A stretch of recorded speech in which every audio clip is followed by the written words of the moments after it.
ನದಿಯ ತೀರ ಪನ್ನರ್ ಗ್ರಾಮದ ಮುದ್ದಾದ ನದಿಯ ತೀರದಲ್ಲಿ ಅವಳು ಕಿರಣ ಕೆಂಪು ಚುಡಿದಾರಿನಲ್ಲಿ ಕುರುತಿದ್ದಳು ಅವನ ಅರ್ಜುನ್ ನಡುಗಾಡಿನಲ್ಲಿ ಕೆಲಸ ಮುಗಿಸಿ ಅವಳ ಬಳಿ ಬಂತು ತಡಿಕಾಲದ ಸೂರ್ಯನ ಹೊಳೆಯುವ ರಶ್ಮಿ ಅವರ ಮುಖವನ್ನು ಬೆಳಗಿಸುತ್ತಿತ್ತು. ಈ ನದಿಯಂತೆ ನಿನಗೆ ನನ್ನ ಪ್ರೀತಿಯು ಸದಾ ಹರಿದು ಹೋಗುತ್ತೆ ಕಿರಣ. ನಾನಿನ್ನ ಬಿಟ್ಟು ಹೋಗೋದು ಅಸಾಧ್ಯ. ಹಗಲು ರಾತ್ರಿ ನಿನ್ನ ನೆನೆಸುತ್ತೆ. ನಿನ್ನ ಶಬ್ದ ಕೇಳದಿದ್ರೆ ದಿನ ಪುನವಾಗೋ ಫೀಲಿಂಗ್ ಬರುವುದಿಲ್ಲ.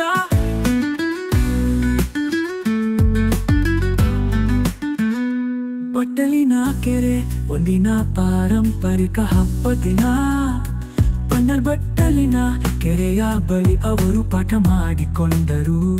ಹಬ್ಬದ ಕಚ್ಚೆ ತಮಾರು ಮಧ್ಯೆ ಅವರ ಕಣ್ಣುಗಳಿಗೆ ಮಾತು ನಡೆಯುತ್ತಿತ್ತು. ನೀನೇ ನನ್ನ ಜೀವನದ ಬೆಳಕು ಈ ಹಬ್ಬಗಳಿಗಿಂತ. ನಿನ್ನ ಜೊತೆ ಕಳೆವ ಕ್ಷಣಗಳೇ ಹೆಚ್ಚು ಶುಭ. ನಿನ್ನ ಜೊತೆ ಇದ್ದರೆ ಎಲ್ಲವೂ ಹಬ್ಬವೇ ಆಗುತ್ತೆ ಅರ್ಜುನ್.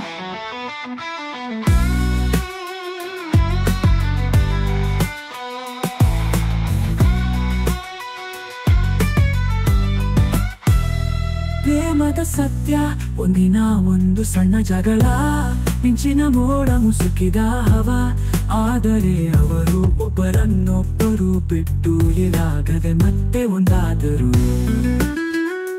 ನನಗೆ ತಲೆ ಕೆಡಿಸ್ಕೊಂಡಿದ್ದೀನಿ ಅಂದುಕೊಂಡೆ. ಆದರೆ ನಿನಗೆ ದೂರ ಹೋಗೋದು ದುಃಖ ನೀಡುತ್ತೆ. ನಿನ್ನಿಲ್ಲದೆ ಬದುಕು ಶೂನ್ಯ. ನನ್ನ ಪ್ರೀತಿ ಎಂದು ನಿನ್ನ ಹತ್ತಿರವೇ ಇರುತ್ತದೆ.